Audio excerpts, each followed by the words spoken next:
Danes v Pomurskem dnevniku. Praznovanje bo vseslovenski dogodek. Evropska unija ni hec. Prihaja teden restavracij.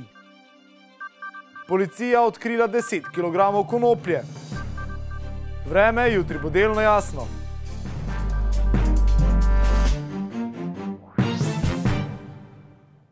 Spoštovane gledalke, cenjeni gledalci, lepo pozdravljeni. V prostorih mestne občine Murska Sobota so bili predstavljeni dogodki, ki se bodo zvrstili ob 100. obletnici priključitve Prekmurja k matičnemu narodu.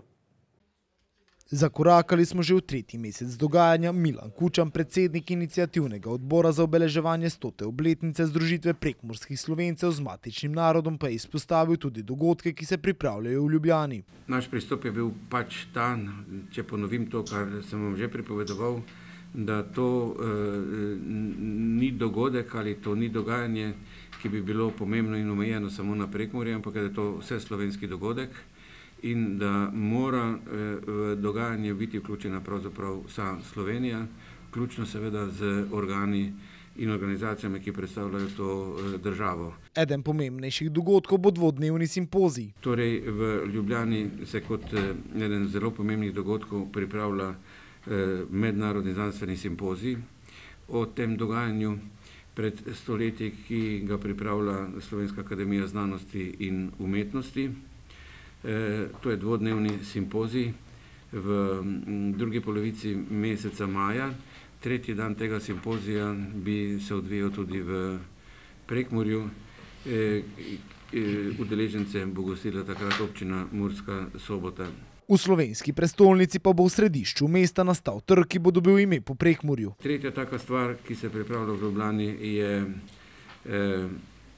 poimenovanje enega od trgov, ki so zdaj v gradnji v centru Ljubljane po Prekmurju. To bi bil Prekmurski trg in tam na tem trgu bi bil postavljen tudi spomenik, ki bo spominjal na ta dogodek in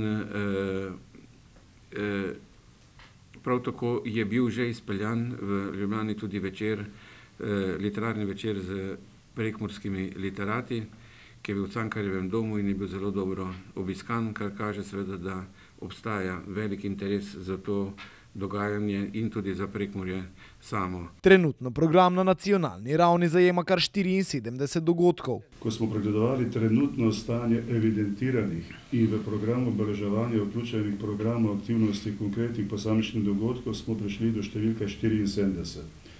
Torej ta trenutni program obeleževanja na nacionalni državni ravni, regionalni ali lokalni ravni zajema 74 konkretnih individualnih programov, akcij, dogodkov oziroma celovitejših programov. Na podlagi programa je bil pripravljen tudi finančni načrt. 250 tisoč evrov je namenjeno izvajanju programa, plus 50 tisoč za proslavo v Beltincih. Torej skupno 300 tisoč evrov za strani državnega proračuna. Zaključek praznovanja bo marca prihodnje leto z objavo zbornika o znanstvenem simpoziju.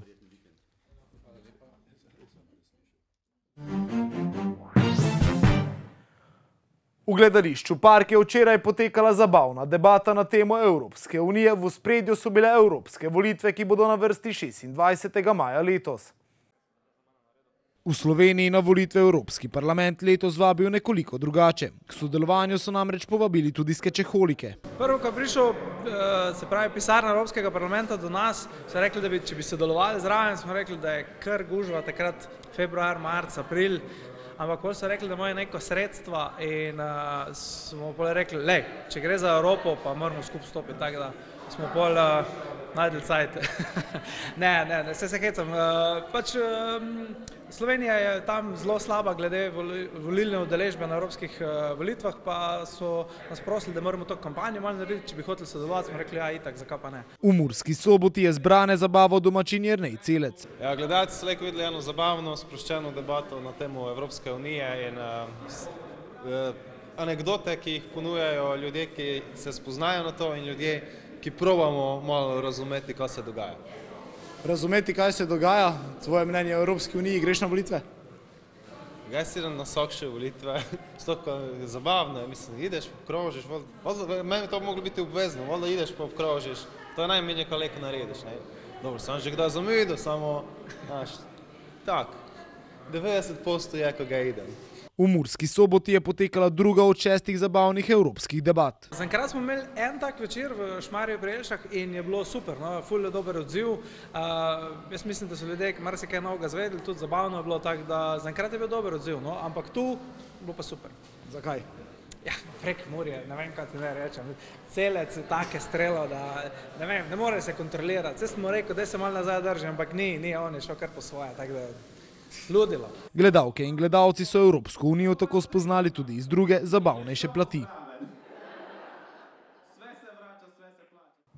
Od 29. marca do 7. aprila bodo vrhunski kuharski mojstri in kuharske mojstrice v 105 restauracijah po Sloveniji goste znova popeljani na izbrana kulinarična doživetja. Odštevamo dneve do začetka spomladanskega tedna kulinarike, ko bodo vrhunske restauracije znova ponudile posebne sezonske menije po enotni ceni 19 € in sicer z najmanj 3 hodi, pri čemer je poudarek na svežih lokalnih dobrotah. Teden restauracij se je začel v Mariboru v okviru Evropske prestolnice kulture in sicer leta 2012, vseslovenska akcija pa je postal leto pozneje.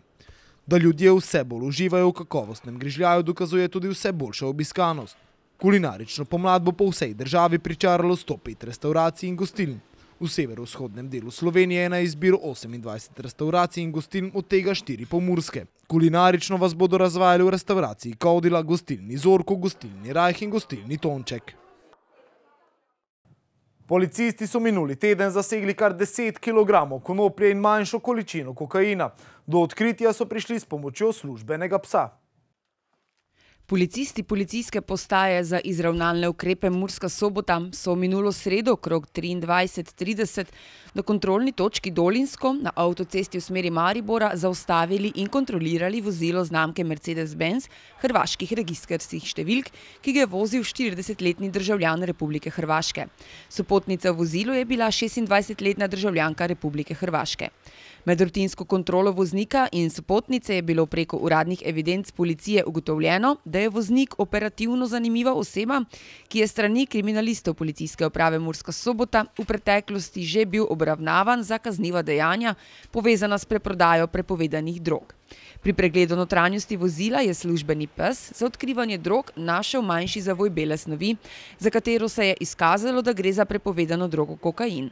V nadaljevanju postopka je službeni pes prav tako nakazal predele v vozilu, kjer je obstajala velika verjetnost prisotnosti prepovedane droge.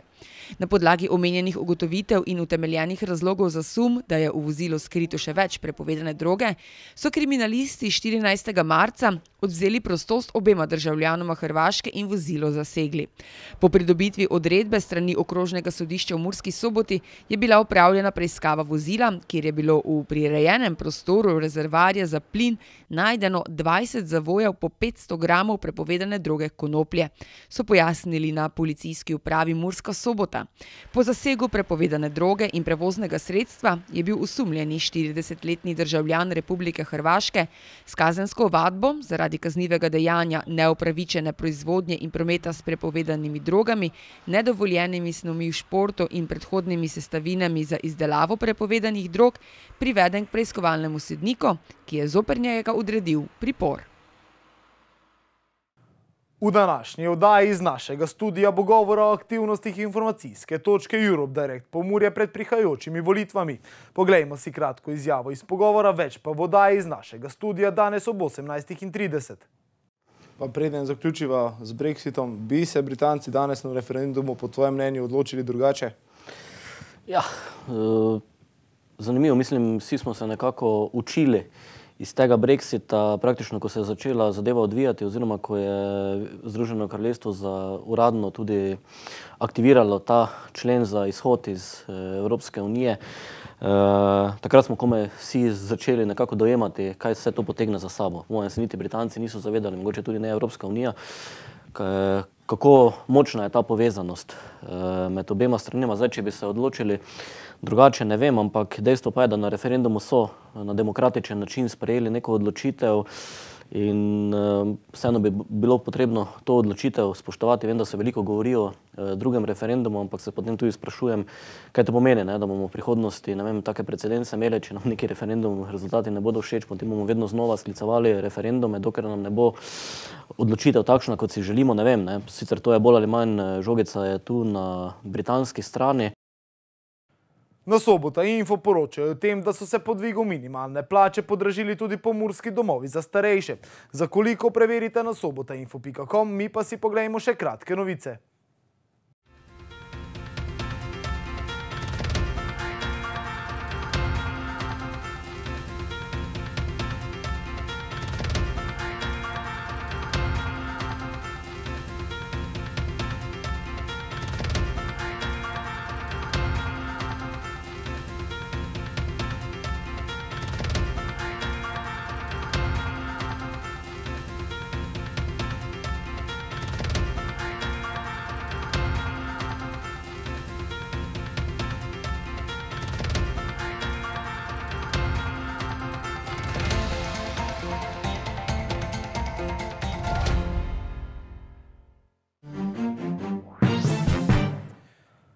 Jutri bo pretežno jasno v vzhodni polovici Slovenije, občasno zmerno oblačno. Na Primorskem bo še pihala zmerna burja, drugod severovzhodni veter. Več o vremenu pa v vremenski napovedi. Danes smo imeli oblačen dan s temperaturami okrog 10 stopinj Celzija. Opoldne ste v Krajinskem parku Goričko, Radencih in Murski Soboti namerili 7, v Lendavi pa 8 stopinj Celzija. Jutri bo pretežno jasno v vzhodni polovici Slovenije, občasno zmerno oblačno. Na Primorskem bo še pihala zmerna burja, drugod severovzhodni veter. Najnižje jutranje temperature bodo v severovzhodni Sloveniji, v Murski Soboti in Mariboru okoli 1, čez dan pa od 11 do 12 stopinj Celzija. V četrtek in petek bo pretežno jasno, na Primorskem bo pihala šibka burja, spet bo topleje. Temperature v naših krajih se bodo zjutraj gibale od -3 do -1, čez dan pa od 13 do 19 stopinj Celzija. Toliko smo vam pripravili v današnjem Pomurskem dnevniku. Za več informacij obiščite našo spletno stran. Bodite v naši družbi in nasvidenje do prihodnjič.